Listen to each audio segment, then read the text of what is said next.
And welcome back everyone. कैसे हैं आप सभी? आई होप बहुत बढ़िया होंगे और बहुत अच्छे से आप लोग अपनी पढ़ाई कर रहे होंगे।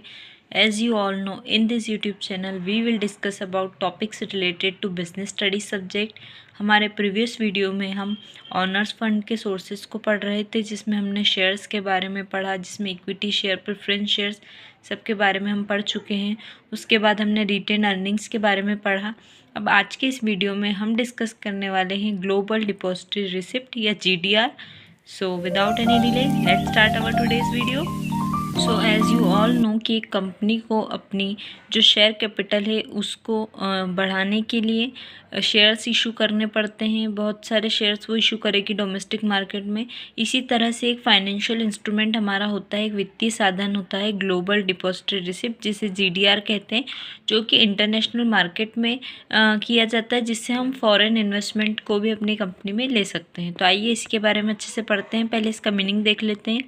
A global depository receipt (GDR) is a financial instrument used by companies to raise funds from international markets.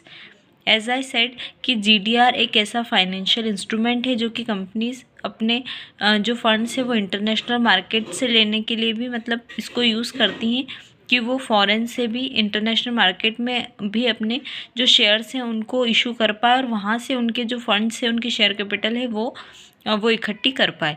It represent shares of a company that are issued in the domestic market but are traded in foreign markets. जो GDR होता है वो ऐसे shares को बताता है company के, जो कि मतलब डोमेस्टिक मार्केट में ही वो इशू कर रहे हैं, मतलब यहाँ की कोई कंपनी वो इशू कर रही है और जिनका ट्रेड फॉरेन मार्केट में हो रहा है।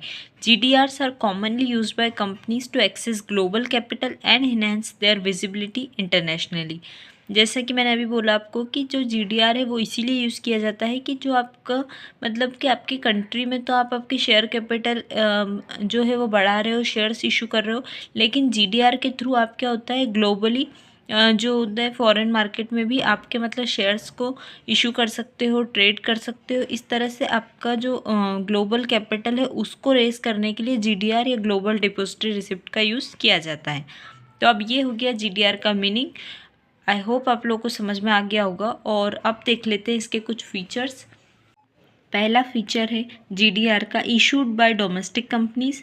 GDRs are issued by Indian और domestic companies to foreign investors. हमारी जो इंडियन या हमारी स्वदेशी जो कंपनियां हैं वो इसे फॉरेन मार्केट में इशू करती हैं, तो ये GDRs डोमेस्टिक कंपनीज के द्वारा इशू किए जाते हैं।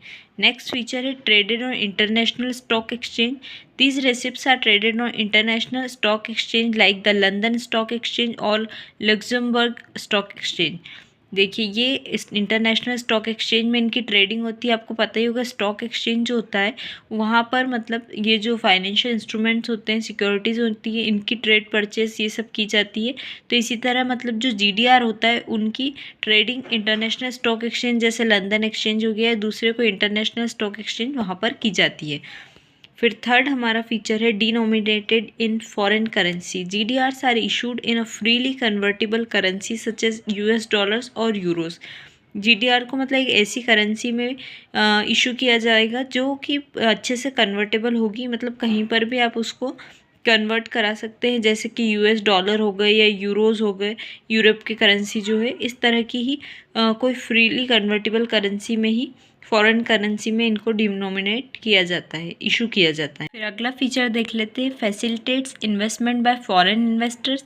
GDRs provide an opportunity for foreign investors to invest in domestic companies with directly purchasing their shares in the home market. जैसे कि मैंने बताया कि ये ग्लोबल जो इन्वेस्टर्स होंगे हमारे इंटरनेशनल मार्केट में, उनको भी एक चांस देता है कि हमारी जो डोमेस्टिक कंपनीज है उनमें वो इन्वेस्ट कर पाएँ।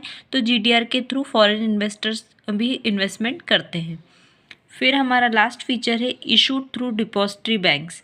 The process involves a depository bank which holds the company shares and issues GDRs against them. देखिए ये इनके लिए मतलब ये जो सारी प्रोसेस होती है GDR को इशू करना, फिर उसका वो लोग परचेस करेंगे, वो इंटरनेशनल मार्केट में जिसकी ट्रेडिंग होती है वो डिपॉजिटरी बैंक्स के थ्रू होती है, जो जिसके पास इन कंपनी के शेयर्स होंगे और फिर वो GDR इशू करती है। ठीक है, तो इस तरह से ये हमारे फीचर्स हो गए। So that's it for today's video. आज का ये बहुत ही छोटा सा टॉपिक, लेकिन ये इम्पॉर्टेंट है क्योंकि आपके MCQs में या कोई भी शॉर्ट आंसर्स में इसका अगर क्वेश्चन बनता है तो आप लोगों को पता होना चाहिए कि GDR या ग्लोबल डिपॉजिटरी रिसिप्ट क्या होता है, इसके क्या फ़ीचर हैं। आई होप आप लोगों को अच्छे समझ में आ गया होगा। And that's it for today's video. मिलते हैं अगली वीडियो में। और अगर अच्छा लग रहा हो तो प्लीज़ चैनल को सब्सक्राइब करें, वीडियो को लाइक और शेयर ज़रूर करें। एंड मिलते हैं अगली वीडियो में नेक्स्ट टॉपिक के साथ। Till then take care, bye bye and thank you for watching.